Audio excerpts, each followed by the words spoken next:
தமிழக வெற்றிக் கழகத்தின் மதிப்பிற்குரிய தலைவர் தம்பி விஜய் அவர்களை சந்தித்து பொன்னாடை அணிவித்து நீயும் முதல்வராகலாம் என்கிற புத்தகத்தை கொடுத்து தாவேக்காவில் இன்று என்னை நான் இணைத்து கொண்டேன். 6 ஆண்டு காலம் எந்த அரசியல் கட்சியிலும் என்னை இணைத்து கொள்ளாமல் திராவிட இயக்கத்தின் சொற்பொழிவாளர் என்று சொல்லி பெரியார் அண்ணா லட்சியங்களை பேசி வந்த நான் இன்றைக்கு தாவேக்காவில் இணைத்து கொண்டு நாடு முழுக்க தாவேக்காவினுடைய ஒரு பிரச்சாரகனாக பவனி வர தம்பி விஜய் என்னை அனுமதித்திருக்கிறார். என்னை பார்த்த நிமிடத்தில் நான் உங்கள் ஃபேன் என்று சொல்லி அவர் சொன்ன நிமிடத்தில் நான் மெய்சிலிர்த்து போனேன். இப்படி ஒரு அங்கீகாரத்தை தம்பி தருவார் என்று நான் எதிர்பார்க்கவில்லை. டெல்லி சுப்ரீம் கோர்ட் கரூர் துயரத்திற்கு சிபிஐ என்கொயரி என்று உத்தரவு போட்ட அன்று குமுதம் இணையதளத்திற்கு அலைபேசி வாயிலாக இது தாவேக்காவிற்கு கிடைத்த வெற்றி, கையெறு நிலையில் கைவிடப்பட்டு கை பிசைந்து கண்ணீரோடும் கவலையோடும் இருக்கின்ற தாவேக்கா அடுத்த அடியை எப்படி எடுத்து வைப்பது என்று யோசித்து கொண்டிருக்கிற நிலையில் உச்சநீதிமன்றம் தாவேக்காவுக்கு ஒரு புதிய வாசலை திறந்து வைத்திருக்கிறது என்று நான் குமுதம் தமிழுக்கு சொன்னேன். அந்த நிமிடத்திலிருந்து அறிவாலயத்திலிருந்து எனக்கு காது கொடுத்து கேட்க முடியாத அளவிற்கு வசை சொற்களால் என்னை வசை மாறி பொழிந்தார்கள். தொடர்ந்து 5 நாட்கள் தஞ்சை மாவட்டத்தில் சுற்றுப்பயணத்திற்கு ஒத்துக்கொண்டிருந்தேன். அந்த நிகழ்ச்சியை ரத்து செய்தார்கள். 7-8 அறிவுத்திருவிழா என்கிற பெயரில் வள்ளுவர் கோட்டத்தில் காலத்தின் நிறம் கருப்பு சிவப்பு என்ற நூலை வெளியீட்டு விழாவும் 44 சொற்பொழிவாளர்கள் கலந்து கொண்ட 10 அமர்வும் வள்ளுவர் கோட்டத்தில் நடந்தது. ஒரு சொற்பொழிவாளரை தேர்ந்தெடுக்க வேண்டுமென்றாலும் முதல் இடத்தில் நிற்கிற தகுதியில் இருப்பவன் இந்த எளியவன் நாஞ்சில் சம்பத். என்னை திட்டமிட்டு நிராகரித்தார்கள். அதற்கு பிறகு தம்பி உதயநிதியினுடைய பிறந்த நாளை கொண்டாடுவதற்கு ஒரு திங்களுக்கு முன்னாலே என்னிடத்தில் தேதி பெற்றிருந்தார் வடசென்னை கிழக்கு மாவட்ட கழகத்தின் செயலாளர், வானமளவு வாஞ்சி என் மீது பொழிகின்ற அறநிலையத்துறை அமைச்சர் சேகர்பாபு. அந்த நிகழ்வில் கடந்த 28ஆம் தேதி கொரட்டூரில் வந்து நான் பேசினேன். அந்த நிகழ்வில் அண்ணன் ஜெகத் ரட்சகன், இயக்குனர் கரு பழனியப்பன், திராவிடர் கழகத்தினுடைய துணை பொதுச் செயலர் மதிவதினி ஆகியோர் கலந்து கொண்டார்கள். அந்த நிகழ்விலேயே கரு பழனியப்பன் என்னை நக்கல் செய்தார், நையாண்டி புரிந்தார். அதற்கு 5 நாளைக்கு முன்னால் திராவிட இயக்க தமிழர் பேரவை தலைவர், நான் பெரிதும் மதிக்கின்ற அண்ணன் பேராசிரியர் சுபவி, திமுக மேடையிலேயே என்னை குறைத்து பேசினார். நான் மனதளவில் உடைந்து போனேன். ஏன் இப்படி வசைப்படுகிறார்கள்? நான் அவர்களிடத்தில் ஒன்றும் கேட்கவில்லை. கேட்டாலும் ஒரு சைக்கிள் கூட தரமாட்டார்கள். எந்த பரிந்துரைக்கும் நான் அவர்களிடத்திலே போய் நிற்பதும் இல்லை. ஏதோ 4 கூட்டங்கள் பேசி என்னுடைய நாட்களை நகர்த்தலாம் என்று பார்த்தால் என்னுடைய வயிற்றில் அடிப்பது மாதிரி என்னுடைய நிகழ்ச்சிகளை ரத்து செய்தது எனக்கு மிகுந்த வலியை தந்தது. தந்தி டிவி மக்கள் மன்றத்தில் விஜய் சரியான திசையில் பயணிக்கிறாரா என்றொரு தலைப்பில் பேசுவதற்கு என்னை அழைத்த பொழுது விஜய் சரியான திசையில் பயணிக்கிறார் என்று மக்கள் மன்றத்தில் நான் உரையாற்றினேன். அந்த நாளிலிருந்து எனக்கு நெருக்கடியும் வசையும் மிரட்டலும் அதிகமாகவே வந்து கொண்டிருந்தது. இதை நாடு பார்த்து கொண்டிருக்கிறது. எனக்கு யார் மீதும் கோபமில்லை, யார் மீதும் எனக்கு வருத்தமில்லை. சங்க இலக்கியத்தில் புறநானூற்றில் ஒரு பாட்டு, ஒரு தெப்பம் எந்த திசைக்கு போக வேண்டும் என்பதை தெப்பம் தீர்மானிக்க முடியாது, தண்ணீர் தான் தீர்மானிக்கும். நீர் வழிப்படும் புனை போல் ஆரியூர் முறை வழிப்படும் என்பது சங்க இலக்கிய பாட்டு, கணியன் பூங்குன்றன் எழுதிய பாட்டு. நான் ஒரு தெப்பம்தான், என்னுடைய திசை தீர்மானிப்பது தண்ணீர். இன்றைக்கு என்னுடைய திசையை தமிழக வெற்றி கழகத்தின் தலைவர் தம்பி விஜய் தீர்மானித்திருக்கிறார். நான் தாவைக்காவில் என்னை இணைத்து கொண்டேன். ஒரு உற்சாகமான மனநிலையில் இருக்கிறேன். கடந்த காலத்தில் ஏற்பட்ட கசப்புகள், காயங்களிலிருந்து விடுபட்டவனாக என்னை உணர்கிறேன். இன்று தம்பி விஜயை சந்தித்த பொன் வேளையிலிருந்து புதிதாய் பிறந்ததைப் போல எண்ணி நான் பூரிக்கிறேன். திராவிட சித்தாந்தம் இல்லாத ஒரு புதிய கட்சி, அதில் நீங்கள் உங்களுடைய பயணம் எப்படி இருக்கும் போது நினைக்கிறீங்க? திராவிட இயக்க சித்தாந்தம்னா வழிகாட்டும் தலைவர்கள் அவர் பெரியாரைத்தான் முன்னிறுத்துகிறார்.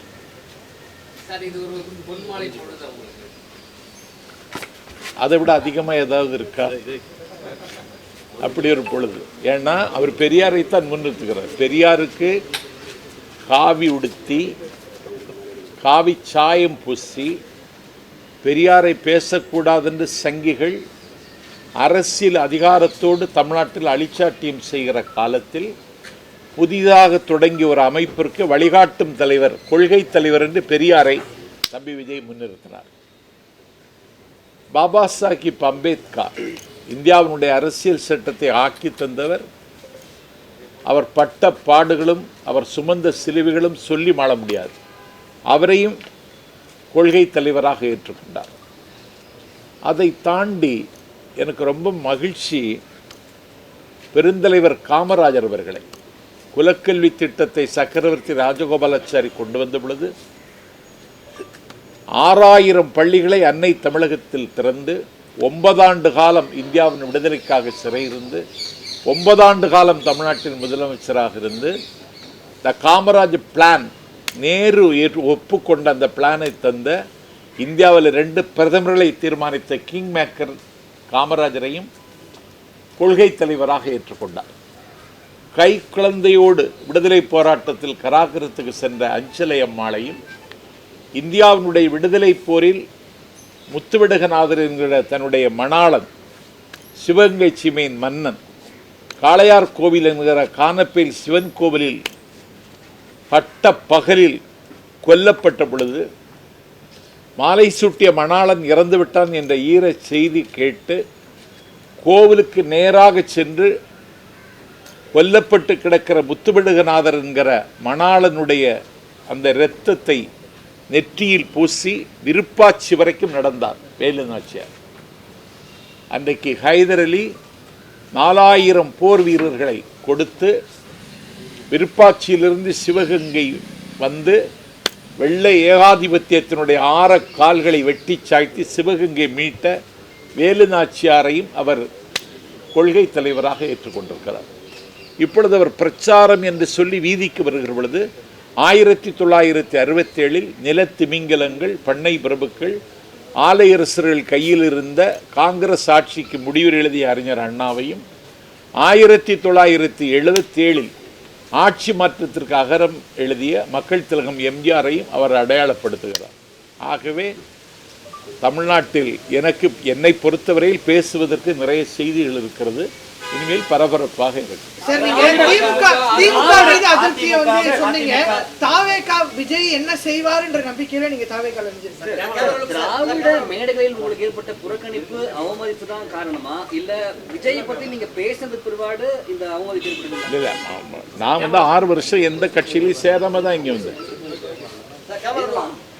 தம்பி. 6 வருஷம் நான் எந்த கட்சியிலையும் சேராம தான் இங்க வந்தேன். போதும்னு நினைச்சேன். ஏதோ 4 கூட்டங்கள், நான் ஒரு தமிழ்நாட்டினுடைய தலை சிறந்த சொற்பொழிவாளர்களை வரிசைப்படுத்தினா நான் அதில் முதலிடத்தில் இருக்கிறவன். நான் இயங்க வேண்டும். என்னை முடக்கி வைத்திருக்கிறார்கள். இன்றைக்கு இயங்குவதற்கான வாய்ப்பை தம்பி விஜய் தந்திருக்கிறார். மதிமுக தேமுதிக வந்து திராவிட பெயர்கள் இருந்த கட்சியிலே பயணிச்சுட்டு வந்தீங்க. தேமுதிக பயணிகளையே ஆதரவு தெரிவிச்சு இல்லையே. மதிமுக சரி அதிமுக சொல்லிட்டு திராவிட கட்சியின் பெயர் உள்ளதே பயணிச்சுட்டு வந்தீங்க. இப்போ திராவிடம் இல்லாத ஒரு கட்சியில வந்து இணைஞ்சிருக்கீங்க. எப்படி பார்க்கணும்? திராவிடம் இல்லைன்னு யார் சொன்னா உங்கள்கிட்ட? பெயர்ல இல்லை. பேர்ல இல்லை. தமிழகம் இருக்குல்ல, அது போதும். எப்படி எப்படி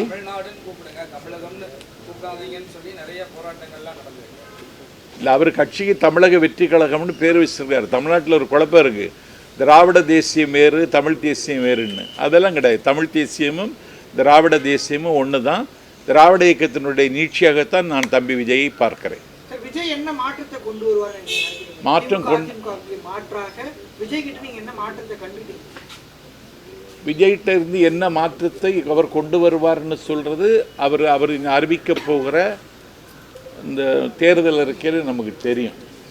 அதே நேரத்தில் எனக்கு தெரிந்து தமிழ்நாட்டின் வரலாற்றில் இவ்வளவு லட்சக்கணக்கான இளைஞர்களை மூலதனமாக வைத்திருக்கிற இயக்கம் இன்றைக்கு தமிழக வெற்றி கழகம். ஒரு நாட்டினுடைய காலை பொழுதை தீர்மானிக்கிறவர்கள் இளைஞர்கள் தான். இந்த இளைஞர்களை வைத்துக்கொண்டு ஒரு அதிரடி மாற்றங்களை செய்வதற்கு தம்பியிடத்தில் திட்டம் இருக்கிறது என்றே நான் நம்புகிறேன். யாருக்குமே புரிதல் இல்லாம சிலர் இருக்காங்க. இதை எப்படி பாக்குறீங்க? யாருக்கு? தமிழக வெற்றி கழகத்தில் இருக்கக்கூடிய தொண்டர்கள். அதான் அது நான் தம்பிகிட்ட பேசினேன். அதுக்கு தமிழ்நாடு முழுவதும் பாசறை கூட்டங்கள் நடத்தணும், எல்லா இடத்துலையும் நடத்தணும்னு சொல்லிட்டேன். தாவேகா காதலா எது போன்ற பிரச்சனைகளை நீங்கள் முன்னெடுக்கிறீங்க? எதை மையப்படுத்தி உங்களுடைய பேச்சுகள் அமைய இருக்குது? இந்த கொள்கை தலைவர்களை பற்றியே பேசினா போதும். தமிழ்நாட்டினுடைய பிரச்சனைகள் நிறைய இருக்குது. எல்லாவற்றையும் தாவேகா எதிர்கொள்ளும்னு பேச போகிறேன். இதில் என்ன இருக்குது? சார், பெரியார் அம்பேத்கரை கொள்கை தலைவராக வச்சிருக்காங்க நீங்கள் பெருமையாக சொன்னீங்க. ஆனால் திருப்பரங்குன்ற சம்பவம் நடந்து 2 நாள் ஆகுது. இன்னும் எந்த கருத்தையுமே அவர் தெரிவிக்கிறார், அமைதியாக இருக்கிறாரு. இது நெருடலாக இல்லையா உங்களுக்கு? எனக்கு திருப்பரங்குன்ற சம்பவம் வந்து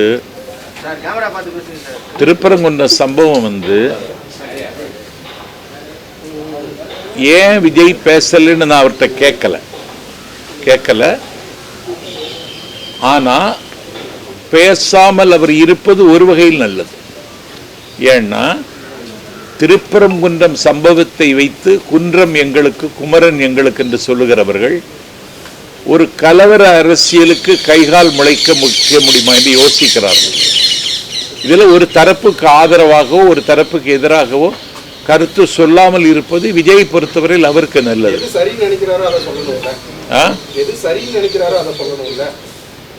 எது சரி, அமைதியாக இருப்பது ஒரு வகையில் நல்லதுன்னு நான் நினைக்கிறேன். ஆமா, இல்ல கொள்கை எதிரின்னு அவர் சொல்லிட்டாரு. அதுல அவர் காம்ப்ரமைஸ் ஒன்றும் ஆகுதுன்னு மாதிரி நான் நினைக்கல. நான் அவர்கிட்ட கேட்டேன், நீங்க பிஜேபிக்கு கூட ஒரு இணக்கமான போக்கு இருப்பதாக சொல்லுகிறார்கள்னு. அப்படி ஒன்றும் இல்லை. அதிகாரத்தில் இருக்கிற கட்சி, தேர்தல் இங்கே நடக்க போகுது, அதனால இதை கூர்மையாக விமர்சிக்கிறேன். அதற்கு நேரம் வரும்பொழுது பார்த்து கொள்ளலாம். சார், கடந்த மாதம் வந்து திராவிட வெற்றி கழகத்தில் வந்து தொடக்க கால கவுண்டர்கிட்ட தொடங்கி வச்சிங்க. இப்போ இங்கே வந்து ஜாயின் பண்ணியிருக்கீங்க. அங்கேயே சேர்ந்துருக்கலாம்ல நீங்கள்? அப்படி திராவிட வெற்றி கழகத்தில் என்னை கூப்பிட்டாங்க. சத்யா வர முடியாதுன்னு சொல்லிட்டு தான் வந்தேன். அதுக்கான காரணம் சார் எது? அங்கே சேராததுக்கான காரணம்? அங்கே சேராத என்ன இங்கே இருக்கு? அங்கே இல்லாதது என்ன இங்கே இருக்கு? அங்கே சேராததுக்கு காரணம் வேற இருக்கு. அது ஒரு பர்சனல் விஷயம். அது தேவையில்லை. திமுக அதிமுக 2 கட்சியிலுமே நீங்கள் இருந்திருக்கீங்க. அப்போ அந்த கட்சியிலேருந்து வெளியே வந்ததுக்கப்புறம் அந்த கட்சிகளை பற்றி விமர்சனம் பண்ணியிருக்கீங்க. இப்போ தாவேக்கால இருந்திருக்கீங்க. ஃபியூச்சரில் இதை பற்றி விமர்சிக்க மாட்டீங்க? எதை பற்றி விமர்சிக்க மாட்டேன்னு? தாவேக்கால வருங்காலத்தில் வந்து வெளியேறின பிறகு இந்த கட்சியை தாவேக்காலேருந்து வெளியேற சொல்றீங்களா? இல்லை சார், வெளியேறினதுக்கு அப்புறம் நல்லா விமர்சிக்க மாட்டீங்க? என்ன விமர்சனங்கள் வைக்கப்படுது தொடர்ந்து. திமுக மதிமுக அதிமுக அப்படி இருக்கும்போது இந்த விமர்சனங்களை எப்படி பார்க்குறீங்க? நான் திமுகவாகவே பிறந்தவன். என்னுடைய பேர் சம்பத், என்னுடைய அண்ணன் பேர் கருணாநிதி, என்னுடைய தம்பியின் பேர் ஸ்டாலின். நான் பயின்ற தென் திருவிதார் இந்து கல்லூரியில் மாணவர் திமுகவை தொடங்கியவன். குமரி மாவட்ட திமுக வரலாறு என்று பப்ளிக் ப்ராசிக்யூட்டர் தோப்பூர் சுப்பிரமணி எழுதிய புத்தகத்தில் எனக்கென்று சில பக்கங்கள் இருக்கிறது. மலையாளம் பேசுகிற குமரி மாவட்டத்தினுடைய மேற்கு பகுதியில் நிறைய கூட்டங்கள் நான் பேசியவன். 300 கூட்டங்கள் குமரி மாவட்டத்தில் மட்டும் பேசியிருக்கேன். திமுகவிலேயே தான் ஆயுள் முழுவதும் பணியாற்ற வேண்டும்னு நினைச்சேன். அண்ணன் வைகோவினுடைய இருப்புக்கு ஆபத்து வந்த நேரத்தில் நான் திமுகவிலிருந்து அவங்க என்ன வெளியேற்றலை, நானாகவே வெளியேறினேன். அண்ணன் வைகோவின் தலைமையேற்று 19 ஆண்டு காலம் பணியாற்றினேன். என்னுடைய இருப்பை அவர் செறித்துக் கொள்ளவில்லை. அப்போது நான் வெளியேறினேன். அண்ணா திராவிட முன்னேற்றக் கழகம் எனக்கு ஒரு அடைக்கலம் தந்தது. ஏன்னா எனக்கு கொலை செய்கிற அளவுக்கு சில திட்டம் போட்டார்கள். அந்த அம்மாவிடத்தில் நான் போய் சேர்ந்தேன். அதற்கு பிறகு அவருடைய மறைவிற்கு பிறகு எடப்பாடி தலைமையை நான் ஏற்றுக்கொள்ள விரும்பலை. சசிகலா அம்மாவை கூட பயணிக்கலான்னு நினச்சேன். அதுக்கு முன்னே அவங்க செயலுக்கு போனாங்க. டிடிவி தினகரனுக்கு கூட கொஞ்ச நாள் பயணித்தேன். அவர் திடீர்னு அம்மா மக்கள் முன்னேற்ற கழகம்னு என்னமோ சொன்னார். அண்ணாவும் இல்லை திராவிடமும் இல்லைன்னு வெளியேறு, வேற ஒன்றும் இல்லை.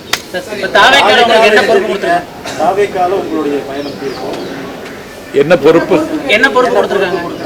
நான் பிரச்சாரம் செய்யணும், எனக்கு வேற ஒன்றும் இல்லை. என்னுடைய பயணத்தை நான் பிரச்சாரம் செய்தே வாழ்ந்தவன். அந்த வாய்ப்பு எனக்கு தரணும்னு தம்பிகிட்ட கேட்டேன். சார், இப்போ மதிமுக திமுக அப்படின்னு சொல்லி கட்சி மாறிக்கிட்டே இருக்கீங்க. நான் மாறலையே, அதுதானே இப்போ சொல்லிட்டு இருந்தேன் மாறலைன்னு.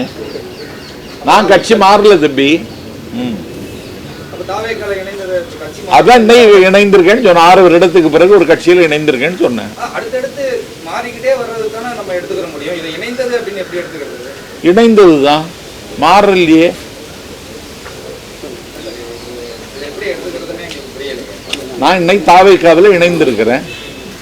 கட்சி மாறலன்னு சொல்றீங்க? மாறலையே. 6 வருட காலமாக எந்த கட்சியிலும் இல்லாதனா இன்னைக்கு சேர்ந்திருக்கேன்.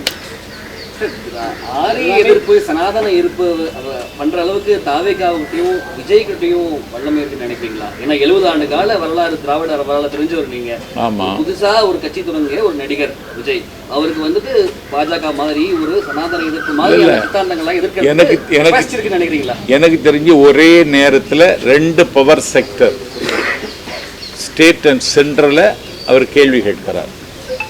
கொள்கை எதிரின்னு டெல்லி எஜமானர்களையும், அரசியல் எதிரின்னு தமிழ்நாட்டில் அதிகாரத்தில் இருக்கிற திமுகவையும் ஒரே நேரத்தில் எதிர்க்கிறார். இந்த துணிச்சலே நான் பாராட்டுறேன். எதிர்க்கிறாரு, ஆனால் கேள்வி கேட்கறது இல்லையே, மௌனம் காக்குறாரு நிறைய விஷயத்துல. ஏன் கேட்குறாருன்னு அவர்கிட்ட கேட்கணும், நீங்கள் என்கிட்ட கேட்கக்கூடாது. நான் இன்னைக்கு தானே சேர்ந்துருக்கேன். கேட்டு சொல்லுங்க. பல்வேறு விமர்சனம் இருக்கு. கொள்கையில் என்னன்னு தெளிவு பெறல அப்படிங்கிற மாதிரி விமர்சனம். சாதி ஆணவ படுகொலை குறித்து ஒரு சரியான பார்வை அவங்களுக்கு இல்லை அப்படின்னு சொல்லி விஜய் அதை கண்டித்தும் அறிக்கை விடல. அதை எப்படி பாக்குறீங்க? இத்தனை ஆண்டு காலம் திராவிட இயக்கத்தை வந்து பயணிச்சிருக்கீங்க. சாதி ஆணவ படுகொலை நியாயப்படுத்தி இருக்காரா விஜய்? இல்ல, பேசாதும் மௌனம் எப்படி இருக்குது? இல்லையே, அப்படியெல்லாம் ஒன்றும் இல்லையே. கவின் படுகொலை கண்டித்து பேசல, அமைதியா இருக்கிறது சரின்னு சொல்றீங்க. தவறை சுட்டி காமிக்காம அமைதியா இருக்கிறத சரின்னு எப்படி சொல்றாங்க? எப்படி எடுத்துக்கலாம்? தவறவர் சுட்டி காட்டணும்னு தான் சொல்றேன். சுட்டி காமிக்கல கடந்த காலங்கள்ல, அதை எப்படி பாக்குறீங்க?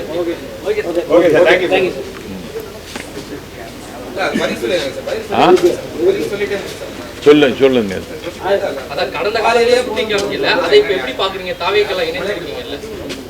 தாவேக்காவில் நான் இன்னைக்கு தான் இணைந்திருக்கேன். முதல் இரவே இன்னும் வரல. அதுக்கு முன்னே இப்படி எல்லாம் கேள்வி கேட்காதீங்க.